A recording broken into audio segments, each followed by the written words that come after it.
fait 25 ans que je travaille dans ce qu'on appelle l'économie sociale et solidaire.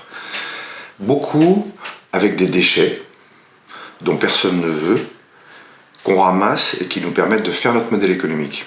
Et on a une arrivée massive de vieux bateaux qui sont issus de la fin des années 60, l'arrivée du polyester qui a à la fois révolutionné l'architecture de bateaux mais qui a aussi permis la construction en série de ces bateaux.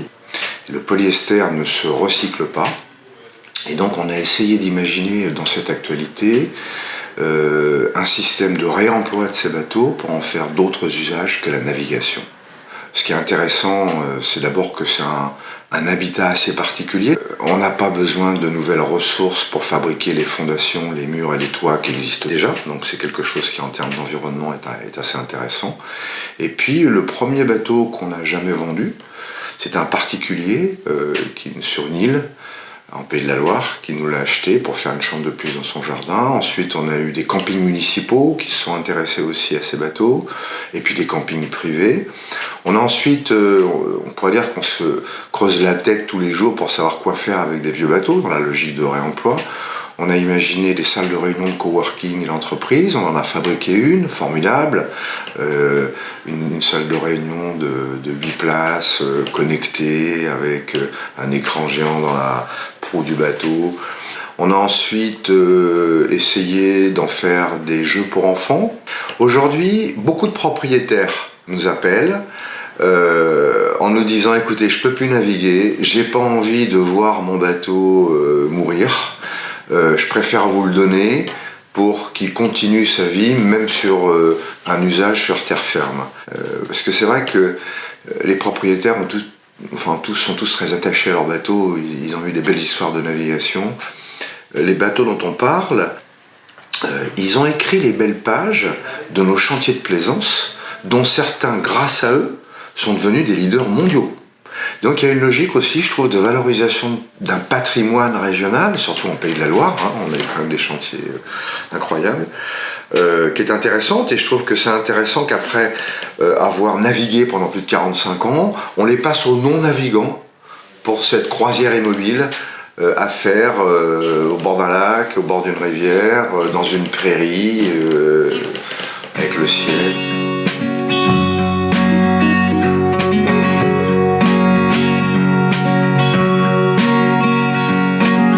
Moi avec Benjamin, on fait tous les deux, on fait de l'aménagement dans les bateaux, et puis on fait aussi après tout ce qui va être stratification, ponçage, remise en état du bateau en lui-même.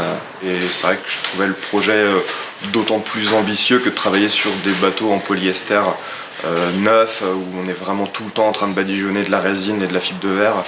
Là justement il y a un aspect qui est hyper complet, et le projet justement de rallonger la vie des bateaux était, je trouve, c'est vraiment quelque chose qui m'a plu dans le projet, et c'est pour ça que j'ai postulé là il y a 2 ans et demi maintenant. Ouais. On estime que c'est à peu près 450 heures de travail pour remettre un bateau comme on veut le reconstruire. À l'intérieur, en fait, souvent les habitats sont très abîmés. On a tendance à les loftiser, c'est-à-dire à décloisonner, parce qu'on n'a plus besoin de soute à voile ou de choses comme ça, pour en faire un espace harmonieux et propice à ce qu'on en fait. Ensuite, on ouvre l'arrière du bateau parce qu'on va essayer d'éviter, pour monter dessus, d'avoir à enjamber les choses. Et puis on met derrière ce bateau un ponton, un peu comme s'il était amarré à son dernier ponton d'amarrage, après avoir parcouru les mers pendant plus de 40 ans.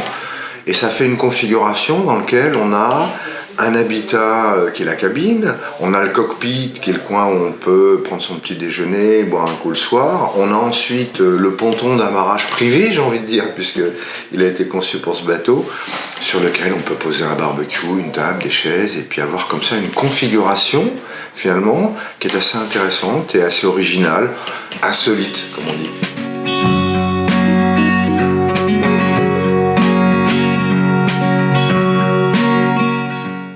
Aujourd'hui, Bateau est en train d'essayer d'élargir le champ des possibles avec les vieux bateaux en créant ce qu'on appelle un tiers-lieu, c'est-à-dire en récupérant une friche industrielle et en la réaménageant pour accueillir tous les acteurs qui tournent autour de l'économie circulaire des déchets du nautisme. on va pouvoir développer des ressourceries, on va pouvoir augmenter tout l'intérêt de cet objet dans les logiques de formation et de recherche d'utilité sociale, qui est quand même le fond de notre dossier, puisqu'on est une entreprise solidaire d'utilité sociale, et faire ça dans un système collaboratif. En fait, finalement, le bateau, c'est un symbole d'évasion que beaucoup de gens aiment bien. Et du coup, avec ce qu'on en fait nous, c'est aussi le moyen de s'en servir comme un support pour promouvoir toutes les bonnes pratiques dont on parle aujourd'hui. La solidarité, le social, l'environnement, la transition écologique, l'économie circulaire. C'est ça que je trouve le plus fascinant aujourd'hui.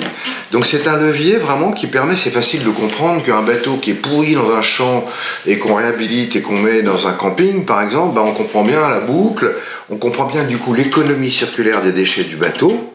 Et puis c'est vrai que nous on a perçu une rémunération pour le remettre en forme et le transformer en habitat. Ceux qui vont l'exploiter pendant 10 ans peut-être vont percevoir une autre type de rémunération qui va être par exemple la location, l'accueil de touristes, etc. Et donc c'est ça le principe que je trouve très intéressant et très facile aujourd'hui à promouvoir, c'est comment on crée de nouvelles activités et de nouvelles richesses avec des déchets dans un système circulaire et collaboratif dans lequel chacun comprend pourquoi c'est intéressant de le faire. Finalement, le plus dur aujourd'hui, je trouve, c'est de valoriser ce qu'on appelle les externalités positives de notre activité. C'est vrai que c'est pas facile de valoriser les 5000 heures ou 7000 heures de formation de jeunes en apprentissage qu'on a accueillis, de personnes éloignées de l'emploi qui sont dû passer de centres d'action sociale qui nous ont envoyé des gens pour un peu mettre les mains dans un métier très manuel. Ça, c'est pas facile à monétiser. L'impact évité de la destruction d'un bateau aujourd'hui via des centres d'enfouissement ou via des incinérations, c'est pas facile aussi de le valoriser. Mais quand vous cumulez l'ensemble des bienfaits, des richesses, des activités qu'on crée, c'est vrai que nos partenaires principaux, qui sont le plus réceptifs à tout ça, parce qu'ils en ont la charge notamment, ce sont les collectivités locales. Donc on a un marché par exemple de campings municipaux qui existe vraiment. Pour tout ce que je viens de vous dire, parce qu'eux, ils savent bien ce que c'est qu'il y a des problèmes sociaux, ils savent bien ce que c'est que les problèmes environnementaux, puis ils en ont quelque part aussi la charge. Donc je trouve que cette histoire de petits bateaux qu'on réemploie nous emmène finalement, et cette histoire d'économie circulaire, dans laquelle tout à l'heure je vous disais que c'est vraiment notre capacité à fédérer un écosystème de partenaires, et on en a déjà évoqué plusieurs, on a évoqué les collectivités, on a évoqué la recherche, on a évoqué les citoyens, on a évoqué les professionnels qui nous achètent nos bateaux. Tout ça, si vous voulez, c'est ce qu'on voulait faire et ce qu'on fait. Donc ça va bien au-delà de juste mettre des petits bateaux sur terre ferme.